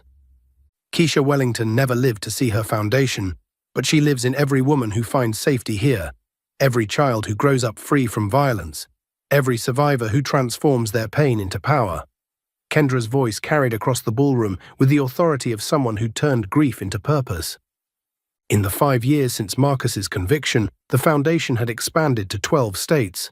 Safe houses bearing Keisha's name provided temporary shelter for over 2,000 women and children. Legal clinics had secured convictions against 347 abusers. The job training programs had placed more than 800 women in positions that provided financial independence. But perhaps most importantly, the foundation had changed how society understood domestic violence. Keisha's story, documented in books, documentaries, and academic studies, had shifted public conversation from questioning victims to examining systems that enabled abusers. My sister spent 8 years documenting her own abuse, but she also created a blueprint for other women to follow, Kendra continued. Her evidence-gathering techniques are now taught in law schools. Her documentation methods are standard practice in women's shelters. Her legal strategies have been adopted by prosecutors nationwide. The Foundation's Technology Center had become a hub for developing tools that helped women gather evidence safely. Apps that looked like games but secretly recorded conversations. Jewelry that contained GPS tracking devices. Cloud storage systems that preserved evidence even if abusers destroyed phones or computers. We don't just react to domestic violence, we prevent it, Kendra explained to the audience. Early intervention programs in high schools teach young people to recognize unhealthy relationship patterns. Workplace training helps colleagues identify signs that someone is being abused. Community education programs help neighbors understand how to support victims without putting them in greater danger. As the evening progressed, Marcus remained locked in his prison cell, unaware of the celebration happening in his former world. His life sentence without parole meant he would never see how Keisha's death had been transformed into a movement that saved countless lives. Some people ask if I've forgiven my sister's killer, Kendra said during the gala's final speech. Forgiveness isn't about him, it's about me choosing not to carry hatred that would poison the work we're doing. Marcus Wellington is irrelevant to Keisha's legacy. He's a footnote in a story about triumph over evil. The gala's final presentation honored the Foundation's most significant achievement, legislation named after Keisha that required law enforcement agencies to develop specialized protocols for domestic violence cases. The Keisha Wellington Act had been adopted by 37 states and was pending in Congress as federal law. As guests mingled during the reception, survivors shared stories of rebuilding their lives with Foundation support. Children who'd grown up in safe houses were now college graduates, young professionals, parents raising their own children in homes free from violence. "Your sister saved my life," a young woman told Kendra during the reception. not directly, but through the tools your foundation provided. I was able to document my ex-husband's abuse and get sole custody of my daughter. She's 6 now, and she's never seen violence between adults who are supposed to love each other. Similar conversations happened throughout the evening. Women who'd escaped because of legal representation the foundation provided. Families who'd survived because of safe housing. Children who'd grown up knowing that love doesn't hurt. Near the evening's end, Kendra found herself in the foundation's memorial room, surrounded by photographs of Keisha at various stages of her life. Not the crime scene photos or evidence exhibits that had dominated her sister's public image, but pictures of a vibrant woman who'd loved music, helped others, and dreamed of a better world. The memorial room also displayed letters from Marcus, not to Kendra or the foundation, but to other inmates who'd asked him about domestic violence. His brutal honesty about the psychology of abuse had become an unexpected resource for understanding how abusers think and operate. He writes to men who are serving time for similar crimes, the foundation's director explained to visiting researchers. His letters don't excuse their behavior, but they help counselors understand the thought patterns that lead to abuse. It's not rehabilitation, it's education for people who work with abusers. Marcus's confession letters had been compiled into a training manual used by law enforcement agencies, social workers, and domestic violence advocates. His detailed descriptions of manipulation tactics, control strategies, and escalation patterns helped professionals identify abuse earlier and intervene more effectively. Even his punishment serves Keisha's mission, Kendra reflected, looking at her sister's photograph. Everything he destroyed has been transformed into tools that protect other women. As the gala ended and guests departed, Kendra walked through the foundation's quiet corridors, past meeting rooms where support groups met, offices where lawyers built cases, and safe spaces where women rebuilt their lives after escaping violence. The foundation's success hadn't brought Keisha back or healed the wound of her loss, but it had transformed that wound into something powerful, proof that victims of domestic violence aren't powerless, that evil can be defeated by determined goodness, and that love doesn't die with the person who embodied it. In the Foundation's counseling center, a new relationship had quietly bloomed between Kendra and Dr. James Martinez, a trauma therapist who joined the team 2 years earlier. Their connection had grown slowly, built on shared mission and mutual respect, rather than the desperate need that had defined Kendra's earlier relationships. When he touched her, it was with hands that asked permission, eyes that saw strength instead of vulnerability, love that empowered instead of consumed. Their intimacy felt revolutionary after years of witnessing what happened when men confused ownership with affection, control with care. "You're building something beautiful from something terrible," he told her one evening as they reviewed applications for the Foundation's newest safe house. "Keisha would be proud of who you've become." "I became who she always knew I could be," Kendra replied, understanding finally that healing wasn't about forgetting the past, but transforming it into wisdom that protected others. Their relationship represented everything Marcus had failed to understand about love. Partnership instead of domination, support instead of control, growth instead of diminishment. Two whole people choosing each other rather than one person trying to consume another. As they worked together late into the night, reviewing cases and planning programs, Kendra felt the peace that comes from knowing your life has meaning beyond your own happiness. Every woman they helped, every child they protected, every abuser they stopped was proof that Keisha's death had not been in vain. The Foundation's work would continue long after Kendra was gone, expanding and evolving to meet new challenges.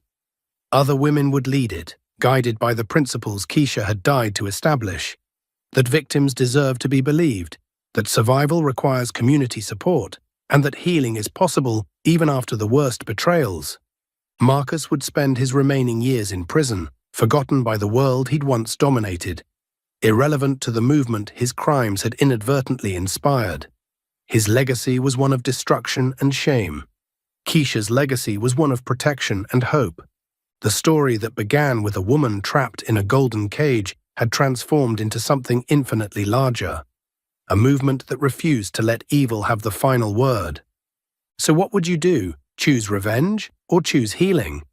Would you build something beautiful from something broken? Tell me in the comments what you think real justice looks like. If this story moved you, smash that like button and subscribe for more stories about the power of resilience. Share this with someone who needs to know that no one has to stay broken forever. And remember, the best revenge isn't destroying your enemy's life, it's building something so beautiful with yours that their darkness can never touch it again. The emerald-clad woman stepped from the limousine and a gasp echoed across the manicured lawns of the Charleston mansion. By her side, a man held her hand, and in front of them, 3 identical baby carriers held a secret that would shatter the groom's perfect day. This was not a story of revenge, but of a family he claimed he never wanted. Now a living, breathing testament to her new life. Have you ever watched someone get exactly what they deserve? Not with anger, but with an elegant, silent triumph. Follow along as we unpack the layers of a story built on heartbreak, deceit, and an unexpected act of love. To understand how she got here, we have to go back to a time before the triplets, before the vengeance, and before the man who saw her worth. He was already walking away, and she was still holding the ring. The Hamptons estate, a vast monument of wealth and ambition, had once been their home. Now it felt like a gilded cage, a prison of shattered promises. The argument had been building for weeks, quiet digs turning into a war of words, until it erupted by the infinity pool. The water's surface, a cold, endless mirror, reflected the two of them. Him, a man who saw his life as an ever-expanding empire, and her, a woman who only wanted a place to belong. Richard, the master of charming manipulation, had dropped the act. The smile was gone, replaced by a ruthless smirk. "Motherhood is for women with a simpler purpose, Maya," he had said, his voice a cold blade. "You're too old now, and your little dreams." Insignificant compared to my legacy, the words weren't just spoken. They were thrown like stones, each one hitting a different part of her heart. A sharp flashback cut through her pain. A year ago she stood on this very spot, in his arms, his touch a warm comfort. The memory of his hands on her waist, the whisper of forever against her skin, was a phantom limb she couldn't amputate. It was a painful reminder of the love she had believed was real. He had promised a future with children, a family, and a home that was more than just a house. Now, standing here, she knew it had all been a lie. The salt spray from the ocean felt less like a breeze and more like the stinging tears she refused to shed. He turned his back on her, his perfectly tailored suit a final symbol of his indifference. This wasn't a man who had changed his mind. This was a man who had lied from the start. Have you ever felt like you were holding on to a promise that had already been broken? Tell me your experience with a love that changed in the comments below. Her hands clenched the expensive ring he'd given her. It wasn't a symbol of a future anymore. It was a weapon. She just didn't know yet how she would use it. She relocated to Atlanta to start anew, not realizing she was walking straight into a trap designed by the only man who knew how to destroy her. Atlanta had felt like a fresh start, a clean slate. Maya poured every ounce of her energy into rebuilding her interior design business, finding solace in the careful lines of a blueprint, the texture of a new fabric. Her office, a bright, sun-drenched space, was her sanctuary, a city of potential stretched outside her window, a constant reminder that she could still build something real on her own. But Richard was a ghost in her new life, an unseen force that kept undermining her efforts. The rejection emails began to pile up, each one a polite corporate way of saying no.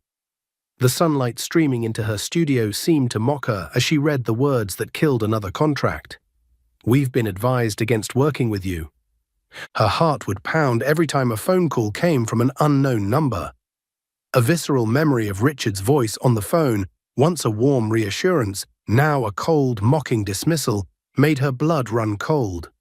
His laugh on the other end of the line, a sound that used to make her skin warm, now made her blood run cold. He didn't have to do anything directly, he just had to whisper a few words into the right ears, a few lies about her lack of professionalism, her past. He was using their history, their intimacy, as a tool to hurt her. The final insult arrived in the mail, a thick, cream-colored envelope addressed to her. The wedding invitation. It wasn't a peace offering, but a declaration of war. He wanted her to witness his victory, to see his new, younger bride to feel the weight of her own failure. How do you fight back against a ghost from your past that is still trying to control you? How do you stand up for yourself when no one else is in your corner? Share your thoughts below. She stared at the pristine card, and a new, dangerous resolve settled in her heart. He thought he could break her. She was about to show him what happens when a woman rebuilds herself with something stronger than his empire. He wanted to parade his new life, his new bride, his new everything. She decided to give him a show he'd never forget. The snide message from Richard's sister was the final push. "He can't wait for you to see how he's moved on." The words were meant to be a final, demoralizing blow. Instead, they were a match dropped into a pool of gasoline. Maya sat at her laptop late that night, the screen casting a cool glow over her face. She wasn't looking for a business opportunity or a new client. Her search history held the secrets of her quiet desperation. Fake husband for hire. Rent a family. She was ready to play his game. Then a different kind of query. Something less transactional, more honest. The search bar, a digital confessional, held the secrets of her quiet desperation. Until one night, a different kind of profile appeared, one that offered more than a solution. It offered a connection. The profile picture was of a man with kind eyes. He was a stranger, yet something in his gaze felt like coming home. She found herself imagining what it would feel like to have his hand on her back, his arm around her. The fantasy felt more real than her actual life had in years. The thought of a stranger, an actor, playing a part so close to her heart made the line between fiction and reality feel thin, delicate. This wasn't just about making Richard jealous. It was about creating a new narrative for herself, a lie that felt more true than the truth. It was a risk, a leap of faith into a deep unknown. Have you ever faked it until you made it? What's the biggest risk you've taken to get what you want or to reclaim your dignity? Share your story in the comments. She sent the email, fingers hovering over the send button for a moment before she let it fly. "I need a husband and a family for one night," she wrote. She had no idea that on the other side of that screen, a man was reading the words that would change both their lives, not as a business transaction, but as a desperate plea he couldn't ignore. And he was about to make her an offer she never saw coming. She had a list of demands, a script in her head, and a wall around her heart. He had one simple question that changed everything. The coffee shop was upscale and quiet, a place where people spoke in hushed tones, as if discussing important, delicate things. The clinking of porcelain and the quiet hum of conversation were the soundtrack to her carefully planned performance. Maya sat across from the man from the profile, Michael. He was even more handsome in person, with a gaze that was steady and kind, not like a man assessing a business deal, but a man looking for the person behind the pretense. The scent of roasted coffee beans filled the air, a warm contrast to the clinical coldness of their conversation. She laid out her rules, her demands, the entire script of the show she wanted to put on for Richard. "This is a performance," she said, her voice firm. "It's a business transaction." Nothing more. He listened, his expression unreadable, a small smile playing on his lips. When she finished, he didn't counter her points or negotiate a price. He simply leaned forward, his gaze steady and kind, and asked, "What did he do to you?" The question was a hammer striking glass, and her wall shattered. It was more intimate than any physical contact. It was a question that asked for access to a part of her she'd kept locked away. And she found herself wanting to answer. He didn't need to touch her to make her feel seen. His simple question was a recognition of her pain, and it disarmed her completely. When has someone asked you the one question you didn't know you needed to hear? That one question that made you feel truly seen? Share it in the comments below. As they shook hands on their agreement, he didn't just let go. He held her hand for a moment longer than necessary. "The rules are a good start," he said, a ghost of a smile on his lips. "But the most interesting part of the story is what happens when you decide to break them." He walked away, leaving her with a racing heart and a new set of questions. She thought she was rehearsing a lie. What she didn't know was that he was showing her what the truth could feel like. Their first rehearsal was in a bustling city park. Maya felt stiff, awkward, like an actor with a bad script. The sun was a warm weight on her shoulders, and the sound of children playing was a gentle melody. She watched as he effortlessly navigated the park, a wide-brimmed hat on his head, the strollers in front of him a shield and a prop all at once. He didn't just walk, he moved with the ease of someone who belonged there, a stark contrast to her own stiff posture. He didn't just play the part of a father, he became one. He cooed at the babies, adjusted their blankets, and spoke to them in a soft, low voice. He seamlessly integrated into her world, not just playing a part, but genuinely connecting with her. When he leaned in to whisper a direction in her ear, his breath was a warm promise against her skin. The proximity, the careful, practiced touches, felt less like a performance and more like a stolen moment. She began to relax, to find a rhythm with him, a flow that felt surprisingly easy. What does it mean when a lie feels more comfortable than the truth? When someone you just met sees you more clearly than someone who's known you for years? Tell me your thoughts below. As they drove back, a new kind of silence settled in the car. It wasn't awkward, it was charged. He pulled over to a quiet street, and a simple question hung in the air. Why triplets? He had seen past the ruse, the spectacle, and straight to the heart of her pain. Her answer was a secret she never planned to share with a stranger. He said I was too old, she whispered, and for the first time the lie felt real. She had built a life on a foundation of vengeance. He offered her something different, a foundation of hope. The city lights stretched out before them like a blanket of scattered stars, each one a promise of a life being lived. But in the quiet darkness of the car, their own lives were a universe, small and infinitely complex. Maya sat in silence, the truth she had so casually dropped hanging heavy in the air. Her deepest vulnerability, the one she had tried to bury, was now exposed to a stranger. Michael didn't flinch, he just listened. He saw the years of emotional abuse, the cruel words that had haunted her. He told me I was too old, she whispered again, her voice shaking. The words came out, raw and painful, a memory that had left a scar. He said my dreams of a family were just a joke. Michael shifted, and in the small, quiet, intimate bubble of the car, he revealed his own past, a story he had kept hidden from the world. He spoke of his own quiet desire for a family, his own private heartbreak. The triplets were a secret he was keeping, a promise he had made. The walls crumbled completely. They were no longer a business arrangement, but two people with a shared, unspoken longing. Michael's character deepened. He was not just kind, he was deeply empathetic. He didn't ask for permission, he simply leaned in, his gaze searching hers, and then his lips were on hers, a gentle, tender pressure that felt like an unspoken promise. It wasn't about desire, it was about seeing and being seen, a silent acknowledgement that they were two broken pieces that fit together in a way neither of them had anticipated. When has someone's vulnerability made you feel brave enough to share your own? What does it mean when a connection transcends words and feelings become a shared language? Tell me below if you felt that. After a long moment, he pulled away, and the silence in the car was heavier than before, but with a new weight. The weight of possibility. He reached for a small satchel on the back seat, unzipped it, and pulled out a stack of documents. We can call off the wedding plan, he said, his voice soft, but I can't call off this. The triplets are real. They're my children, and I'm looking for a home for them, a real one, with a mother who'd love them.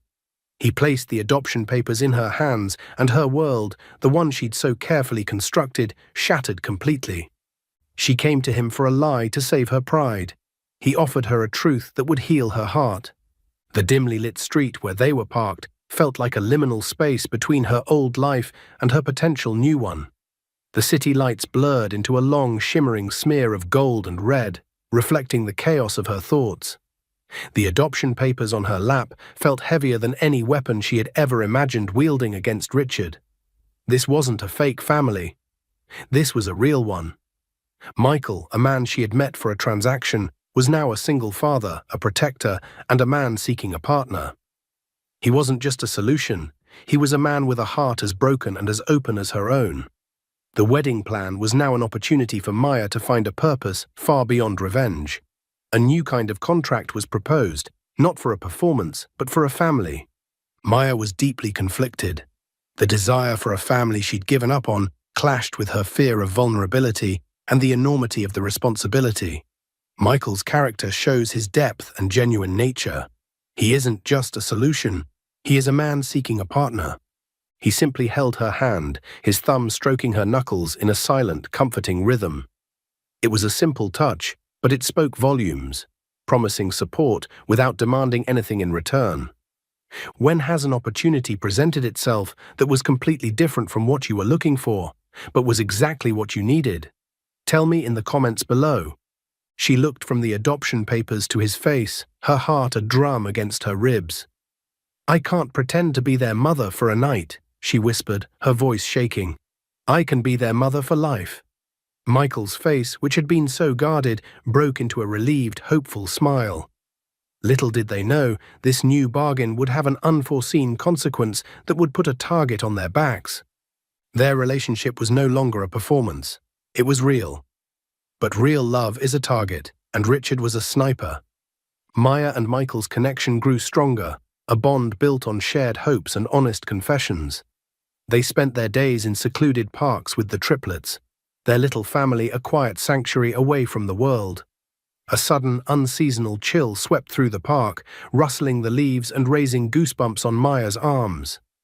The feeling was familiar, a quiet dread she had only ever associated with one person. Richard was a ghost in their new life, a constant, unseen threat.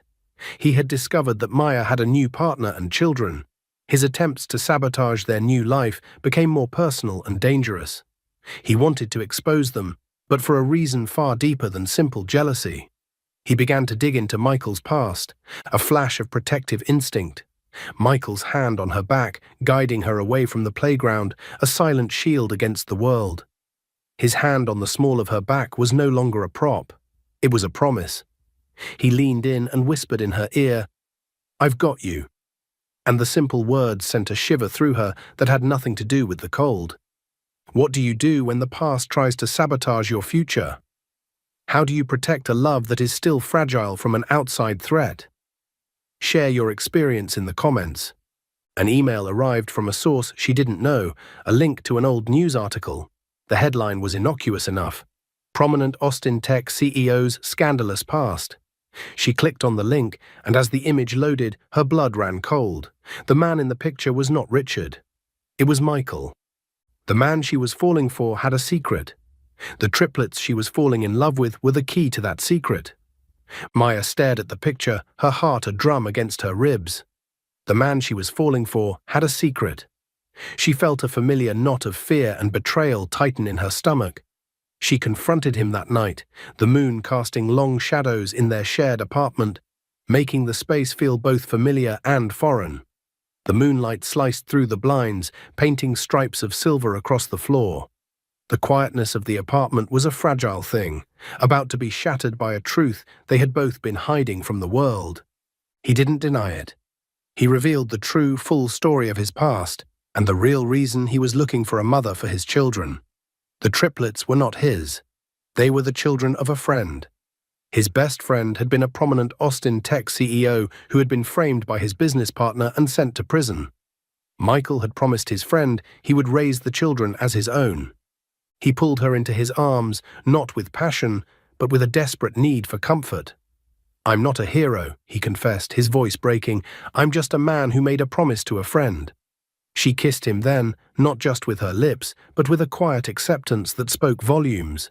It was a kiss that said, "Your secrets don't scare me. Your heart is what I want."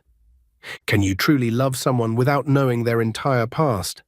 Does trust come from knowing everything, or from accepting that you don't? Comment with your thoughts. He told her the last crucial piece of the story, and the pieces finally clicked into place. The reason he had lost his company, the reason he had the triplets, and the reason Richard was now hunting him. "Richard was the one who framed him," Michael whispered. "He's the reason my friend went to prison, and he's the reason I have the girls. And he won't stop until he gets them too." They had a secret. Richard had a weakness. The wedding was no longer a performance. It was a battlefield. The wedding was no longer about revenge. It was about justice. The triplets were not just a prop, but a living representation of the truth Richard had tried to bury. Maya and Michael now had a plan, one that would dismantle Richard's empire and protect their new family. The glow from the monitors illuminated their faces in Michael's secret office. A strategic map of Richard's financial empire was spread out before them. This wasn't a game of social humiliation, it was a high-stakes play for their lives and their future. Their relationship strengthened, built on a foundation of trust and shared purpose. Maya became more assertive, and Michael was humbled by her unwavering support. A moment of shared exhilaration. The thrill of being a team, of working together against a common enemy. He leaned over the table, his arm brushing hers as he pointed to a company on the map. The touch was quick, but it was enough to send a jolt through her, a rush of energy that was part strategy, part desire. When you're in a fight, is it better to have a partner who is your mirror or your opposite? Who helps you fight your battles? Tell me your story. He handed her a small flash drive. Everything we need to take him down is on here, he said, but we can't use it. Not yet. The last thing we need is a public scandal. We have to wait for the right moment. The moment would come at the wedding, and the signal for that moment would be a word from one of the triplets. The ballroom was a stage for a fairy tale wedding. They were there to make sure it ended like a Greek tragedy. The ballroom in Charleston shimmers under crystal chandeliers. The sound of a classical quartet is punctuated by the hushed whispers of the guests. Maya, radiant in her emerald dress, felt the weight of every gaze on her. The light from the chandeliers glinted off the fabric of her dress, and she felt less like a guest and more like a queen walking into her court. The air was thick with expectation, and Richard's face, pale and visibly shaken, was a masterpiece of silent panic. He was losing control, a concept he had never been able to accept. Maya wasn't playing a part, she was living her truth. Michael, her silent partner and her anchor, placed his hand on her back, a simple touch that grounded her. His hand on her back was a steady, warm weight, a silent promise that he was there in the middle of a room full of strangers, just for her. Have you ever walked into a room and felt all eyes on you? That moment of power when you know you've already won. Describe that feeling in the comments. As the ceremony concluded and the reception began, Michael raised his glass. A toast, he announced, his voice carrying through the room. To new beginnings and old promises. The words hung in the air, a coded message that only Richard understood. The real game was about to begin. He wanted a perfect day. She was about to give him a perfect nightmare. The reception room, a sea of white linen and silver flatware, became a stage for psychological warfare. Michael's toast was the first shot. A series of seemingly accidental whispers and planted information began to circulate among the guests, spreading rumors about Richard's past professional dishonesty. The meticulously curated perfection of the room began to fray at the edges, the whispers like tiny threads pulling at the intricate design. Richard, once the king of this castle, now looked like a nervous prisoner, his gaze darting around the room, searching for the source of his undoing. Michael and Maya worked as a single unit. Their coordination was a testament to the depth of their connection. He brushed against her as he moved through the crowd, a hand on her arm, a quick, intimate touch that said, "It's working. We're winning. Is a quiet victory better than a loud one? What's the most satisfying revenge you've ever seen or heard about? Tell me below." A new, anxious look crossed Richard's face as one of the triplets' faith began to gurgle. He leaned down to quiet her, a nervous smile on his lips.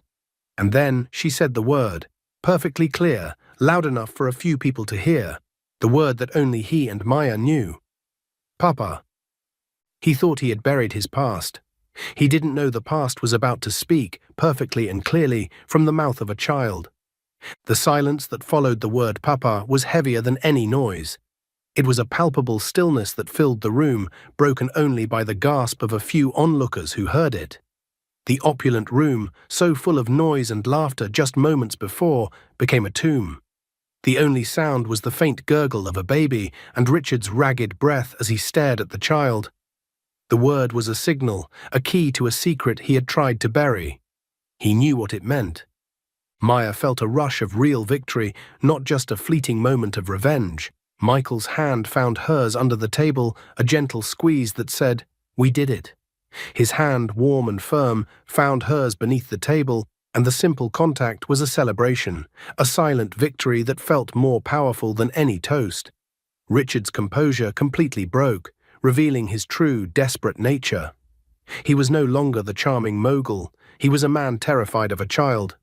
When has a single word or a tiny detail revealed a giant truth? What was the moment you realized something was not what it seemed? Share your thoughts below.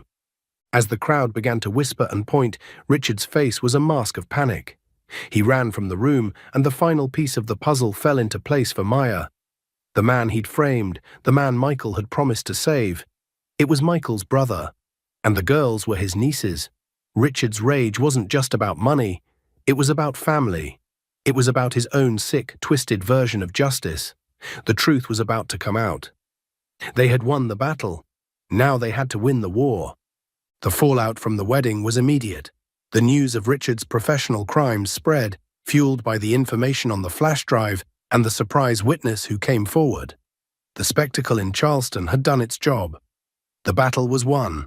Now they had to win the war for their own peace and future. Maya and Michael began a new chapter of their lives, focused on family and building something real. Their new home in Atlanta, a quiet contrast to the chaos they'd just been through, was their sanctuary. The Atlanta skyline, a city of new beginnings, looked different now. It was no longer a place of quiet desperation, but a city of 1,000 possibilities, a place to build a family, a place to heal. Their relationship became a beacon of what is possible when love is built on honesty and trust. The trauma from the past was now a story they could tell, a scar they could live with. The kiss was not about passion or desire, it was about the quiet relief of a battle won, the silent acknowledgement that they were a team, now and forever. His hands on her waist, pulling her close, felt like coming home. Is a happy ending something you can find, or something you have to build? What does happily ever after look like to you? Tell me below. As the triplets slept in the nursery, Maya watched him from the doorway, her heart full. He turned to her and smiled, a smile that reached his eyes. "There's something I've been wanting to ask you," he said, and she knew in her soul that the question wasn't about a life he could give her, but a life they could build together. She once looked for a way to get revenge. She found something better, a family, a purpose, and a love that was hers by choice, not by contract. Michael's proposal was not just about him and her, but about all of them. A quiet moment in the nursery with the triplets. The room is a sanctuary of peace and love. The nursery, filled with soft light and the gentle snores of 3 sleeping babies, was a testament to the life they had built. The small, peaceful room was a universe of its own, safe and whole and full of promise. He took her hand, a simple gesture, and placed it on her heart. "I'm not asking you to be a stand-in," he said, his voice thick with emotion. "I'm asking you to be their mother. I'm asking you to be my wife. I'm asking you to be my family. I'm asking you to be the one I choose every single day." She kissed him, a kiss that felt less like a promise and more like a truth she had been waiting her entire life to tell. In his arms she felt a sense of belonging she had never known. A quiet, settled feeling that told her she was home. They were a family, not by blood, but by choice, a choice that had brought them from the brink of despair to the heart of love. So what would you have chosen? The path of revenge or the path of love? Tell me what choice you would have made. If this story showed you that sometimes what looks like a tragedy is just the beginning of a beautiful love story, hit that like button. Subscribe for more stories that remind you that the best revenge is living a good life and that the greatest love is always the one you choose. Tell me in the comments what part of Maya and Michael's journey resonated with you the most. And remember, the most powerful love story you will ever have is the one you write for yourself.